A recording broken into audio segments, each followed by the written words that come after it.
Advantages and disadvantages of a hot and cold AC. Dear friends, are you planning to buy a hot and cold AC?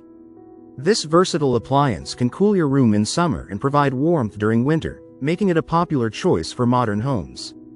One of the biggest advantages of a hot and cold AC is its dual functionality. Instead of purchasing separate cooling and heating equipment, one unit can handle both tasks efficiently. Another benefit is energy efficiency. Most hot and cold ACs use inverter technology, which consumes less electricity compared to traditional room heaters and older air conditioners. These ACs also offer quick temperature control.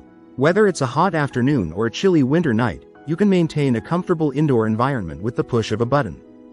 However, there are some disadvantages too.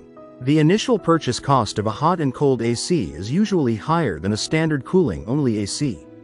Maintenance and repair costs can also be slightly higher because the system performs both heating and cooling functions. In extremely cold regions, the heating performance may not be as effective as dedicated heating systems designed for harsh winters. Overall, a hot and cold AC is an excellent investment for areas that experience both hot summers and mild to moderate winters. It offers year-round comfort, convenience, and space-saving benefits. If you like the video, give it a thumbs up and share it with your friends. For more useful and interesting information, subscribe to Engineer Ajay Lod's channel, How to Make My House.